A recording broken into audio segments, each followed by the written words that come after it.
नमस्कार साथियों, साहित्यविद KPS पर आपका स्वागत है। प्रस्तुत है हिंदी साहित्यकार मुंशी प्रेमचंद जी द्वारा रचित प्रसिद्ध उपन्यास गबन का 38वां भाग। आइए आरंभ करते हैं। वह रमानाथ जो पुलिस के भय से बाहर नहीं निकलता था, जो देवी दीन के घर में चोरों की तरह पड़ा रहा जिंदगी के दिन पूरे कर रहा था, आज 2 महीनों से राजसी भोग विलास में डूबा हुआ है। रहने को सुंदर सजा सजा बंगला, सेवा टहल के लिए चौकीदारों का एक दल, सवारी के लिए मोटर, व भोजन पकाने के लिए एक कश्मीरी बावर्ची है।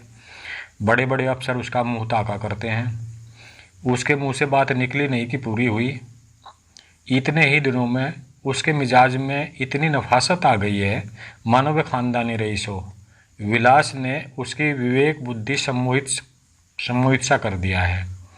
उसे कभी इसका ख्याल भी नहीं आता कि मैं क्या कर रहा हूँ और मेरे हाथों कितने बेगुनाहों का खून हो रहा है। उसे एकांत विचार का अवसर ही नहीं दिया जाता। रात को वह अधिकारियों के साथ सिनेमा या थिएटर देखने जाता है। शाम को मोटरों की सैर होती है। मनोरंजन के नित्य नए सामान होते रहते हैं। जिस दिन अभियुक्तों को मजिस्ट्रेट ने सेशन सुप्रद किया, सबसे ज़्यादा खुशी उसी को हुई। उसे अपना सौभाग्य सूर्य उदय होता हुआ मालूम होता था।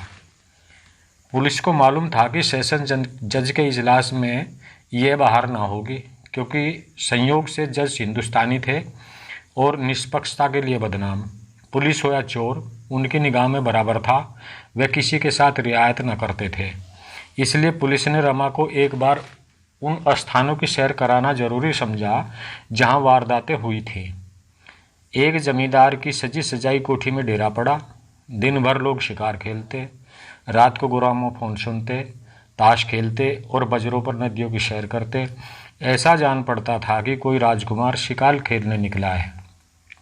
इस भोग विलास में रमा को अगर कोई अभिलाषा थी तो यह है कि जालपा भी यहाँ होती। जब तक वह प्राश्रित था, दरिद्र था, उसकी विलास इंद्रियां मानो मूर्छित हो रही थी। इन शीतल झोंकों ने उन्हें फिर सचेत कर दिया। वह इस कल्पना में मगन था कि यह मुकदमा खत्म होते ही उसे अच्छी जगह मिल जाएगी। तब वह जाकर जालपा को मना लेगा और आनंद से जीवन सुख भोगेगा। हाँ, वह नए प्रकार का जीवन होगा। उसकी मर्यादा कुछ और होगी, सिद्धांत कुछ और होंगे। उसमें कठोर संयम होगा और पक्का नियंत्रण। अब उसके जीवन का कुछ उद्देश्य होगा, कुछ आदर्श होगा। केवल खाना, सोना और रुपए के लिए हाय हाय करना ही जीवन का व्यापार ना होगा। इसी मुकदमे के साथ इस मार्गहीन जीवन का अंत हो जाएगा। दुर्बल इच्छा ने उसे यह दिन दिखाया था और अब एक नए और संस्कृत जीवन का स्वप्न दिखा रही थी। शराबियों की तरह ऐसे मनुष्य रोज ही संकल्प करते हैं, लेकिन उन संकल्पों का अंत क्या होता है? नए नए प्रलोभन सामने आते रहते हैं और संकल्प की अवधि भी बढ़ती चली जाती है। नए प्रभात का उदय कभी नहीं होता। 1 महीना देहात की सैर के बाद रमा पुलिस के सहयोगियों के साथ अपने बंगले पर जा रहा था। रास्ता देवी दीन के घर के सामने से था। कुछ दूर ही से उसे अपना कमरा दिखाई दिया। अनायास ही उसकी निगाह ऊपर उठ गई। खिड़की के सामने कोई खड़ा था। इस वक्त देवी दीन वहाँ क्या कर रहा है? उसने जरा ध्यान से देखा। ये तो कोई औरत है, मगर औरत कहाँ से आई? क्या देवी दीन ने वह कमरा किराए पर तो नहीं उठा दिया? ऐसा तो उसने कभी नहीं किया। मोटर जरा और समीप आई तो उस औरत का चेहरा साफ नजर आने लगा। रमा चौंक पड़ा। यह तो जालपा है। बेशक जालपा है, मगर नहीं, जालपा यहाँ कैसे आएगी? मेरा पता ठिकाना उसे कहाँ मालूम? कहीं बुड्ढे ने उसे खत तो नहीं लिख दिया? जालपा ही है।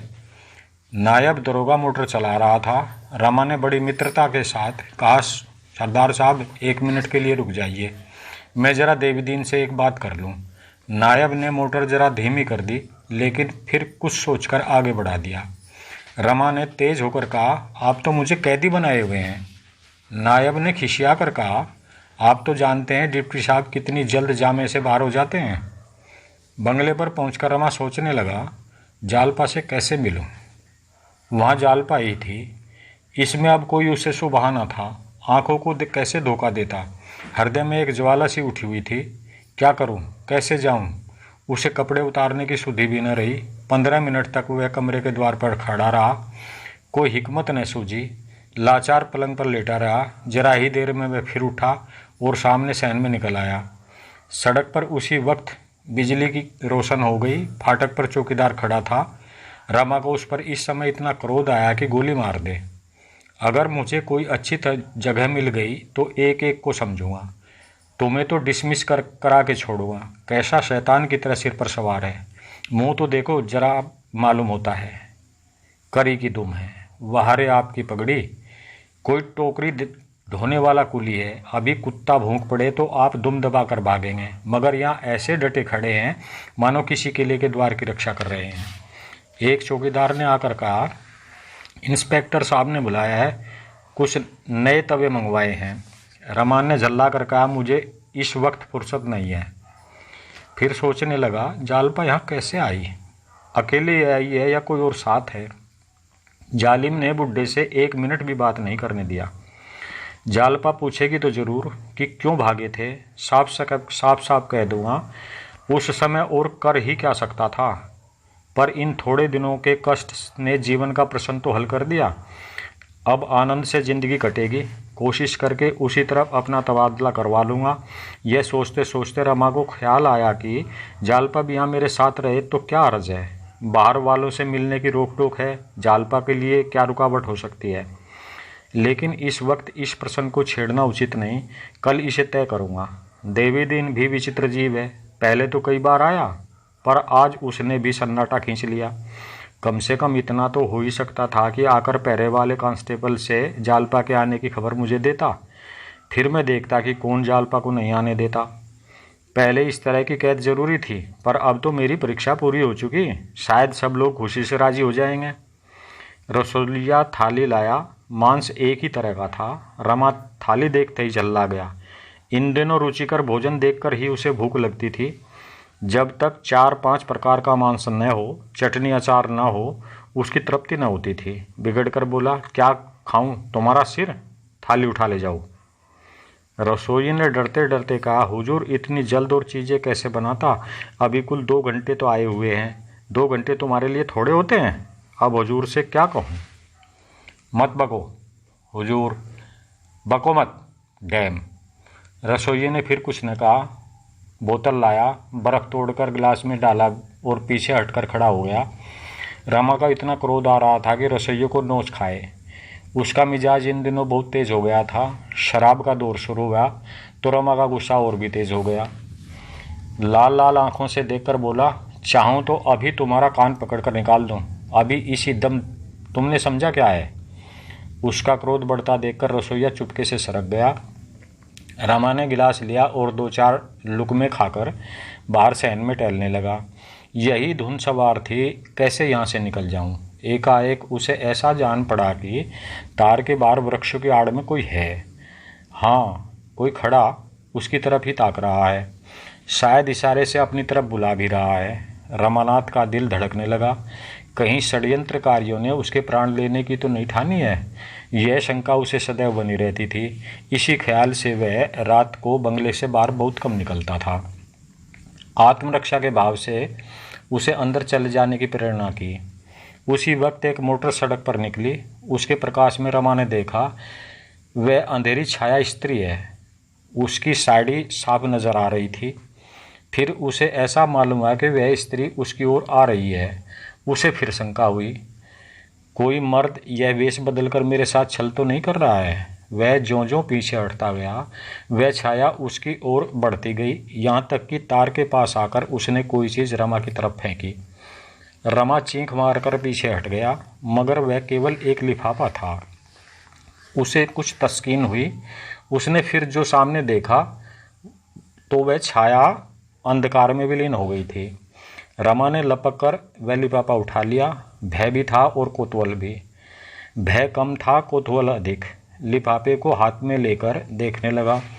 सिरनामा देखते ही उसके हृदय में फुरेरियाँ सी उड़ने लगी। लिखावट जालपा की थी। उसने फौरन लिफाफा खोला। जालपा की ही लिखावट थी। उसने एक ही सांस में पत्र पढ़ डाला और तब एक लंबी सांस ली। उसी सांस के साथ चिंता का वह भीषण भार जिसने आज 6 महीने से उसकी आत्मा को दबाकर रखा था, वह सारी मनोव्यथा जो उसका जीवन रक्त चूस रही थी, वह सारी दुर्बलता, लज्जा, ग्लानि मानो उड़ गई, छूमंतर हो गई।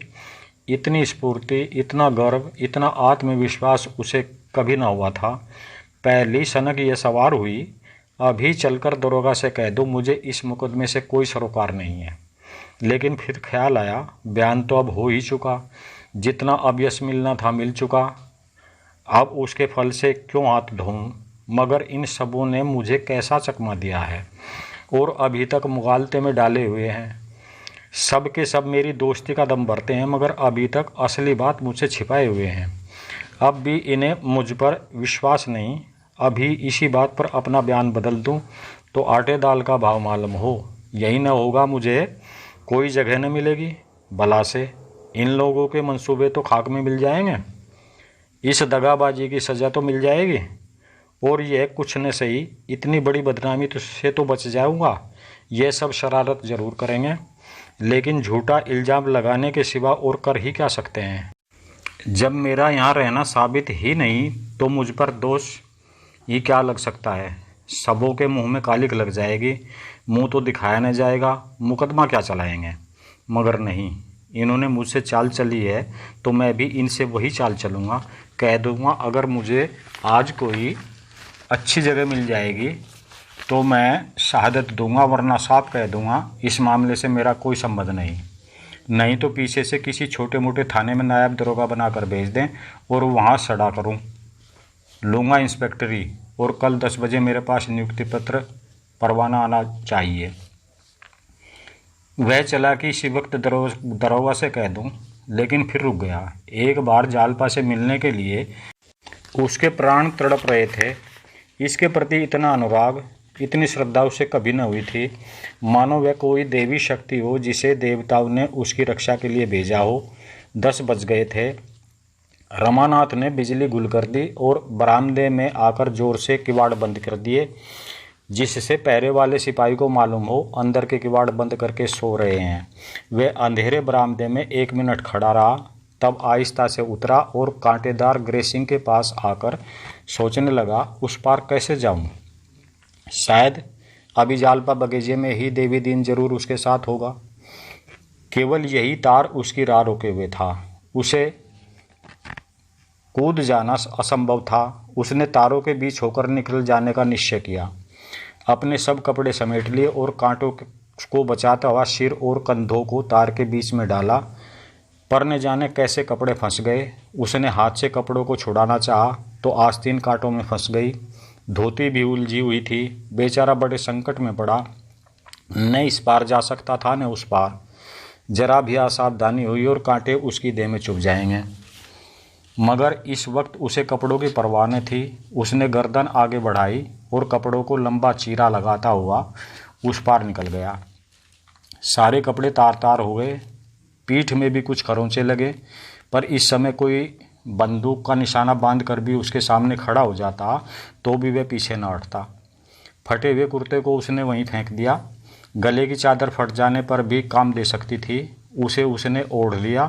धोती समेट ली और बगीचे में घूमने लगा। सन्नाटा था, शायद रखवाला खटीक खाना खाने गया हुआ था। उसने 2-3 बार धीरे धीरे जालपा का नाम लेकर पुकारा भी, किसी की आहट न मिली। पर निराशा होने पर भी मोह ने उसका गला न छोड़ा।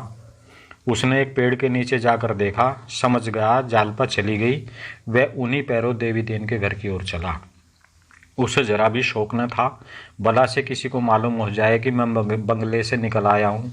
पुलिस मेरा कर ही क्या सकती है, मैं कैदी नहीं हूँ, गुलामी नहीं दिखाई है। आधी रात हो गई थी। देवी दीन भी आधा घंटा पहले लौटा था और खाना खाने जा रहा था कि एक नंगे धड़ंगे आदमी को देखकर चौंक पड़ा। रमा ने चादर सिर पर बांध ली थी और देवी दीन को डराना चाहता था। देवी दीन ने सशंक होकर कहा, कौन है? सहचा पहचान गया और झपट कर उसका हाथ पकड़ता बोला, तुमने तो भैया खूब वेश बनाया है। कपड़े क्या हुए? रमानाथ तार से निकल रहा था, सब उसके कांटों में उलझकर फट गए। देवी दीन, राम राम। देह में तो कांटे न चुभे? रमानाथ, कुछ नहीं, 2-1 खरोंचे लग गए, मैं बहुत बचा कर निकला। देवी दीन, बहू की चिट्ठी मिल गई ना? रमानाथ, हाँ, उसी वक्त मिल गई थी। क्या वह भी तुम्हारे साथ थी? देवदीन, वह मेरे साथ नहीं थी, मैं उसके साथ था। जब से तुम्हें मोटर पर आते देखा तभी से जाने जाने लगाई हुए थी। रमानाथ, तुमने कोई खत लिखा था? देवदीन, मैंने कोई खत पत्र नहीं लिखा भैया। जब वह आई तो मुझे आप ही अचंभा हुआ कि बिना जाने बूझे कैसे आ गई। पीछे से उन्होंने बताया वह शतरंज वाला नक्शा उन्हीं ने पराग से भेजा था और इनाम भी वहीं से आया था। रमा की आंखें फैल गई। जालपा की चतुराई ने उसे विस्मय में डाल दिया। इसके साथ ही पराजय के भाव ने उसे कुछ खीखे कर दिया। यहाँ भी उसकी हार हुई। इस बुरी तरह बुढ़िया ऊपर गई थी। देवीदीन के जीने के पास आकर कहा, अरे क्या करती है, बहू से कह दे एक आदमी उससे मिलने आया है। यह कहकर देवीदीन ने फिर रमा का हाथ पकड़ लिया और बोला, चलो अब सरकार में तुम्हारी पेशी होगी। बहुत भागे थे, बिना वारंट के पकड़े गए। इतनी आसानी से पुलिस भी नहीं पकड़ सकती। रमा का मनोल्लास द्रवित हो गया था, लज्जा से गड़ा जाता था। जालपा के प्रश्नों का उसके पास क्या जवाब था? जिस वजह से वह भागा था उसने अंत में उसका पीछा करके उसे परास्त ही कर दिया। वह जालपा के सामने सीधी आंखें भी तो न कर सकता था। उसने हाथ छुड़ा लिया और जीने के पास ठिठक गया। देवदीन ने पूछा, क्यों, रुक क्यों गए? रमा ने सिर खुजलाते हुए कहा, चलो मैं आता हूँ। बुढ़िया ने ऊपर इसे कहा, पूछो कौन आदमी है, कहाँ से आया है? देवदीन ने विनोद किया, कहता है मैं जो कुछ कहूँगा बहू से ही कहूँगा। कोई चिट्ठी लाया है? नहीं। सन्नाटा हो गया। देवदीन ने एक क्षण के बाद पूछा, कह दूँ लौट जाए? जालपा जीने पर आकर बोली, कौन आदमी है, पूछती तो हूँ। कहता है बड़ी दूर से आया हूँ। है कहाँ? यह क्या खड़ा है? अच्छा बुला लो। रमा चादर ओढ़े कुछ झिझकता, कुछ झेंपता, कुछ डरता जीने पर चढ़ा। जालपा ने उसे देखते ही पहचान लिया। तुरंत 2 कदम पीछे हट गई। देवीदीन वहाँ न होता तो वह 2 कदम और आगे बढ़ी होती। उसकी आंखों में कभी इतना नशा न था, अंगों में कभी इतनी चपलता न थी, कपोल कभी इतने न दमके थे, हृदय में कभी इतना मृदु कंपन न हुआ था। आज उसकी तपस्या सफल हुई। यह भाग यहीं पर समाप्त होता है। प्लीज़ चैनल में और लाइक शेयर सब्सक्राइब अवश्य कर लीजिए। धन्यवाद।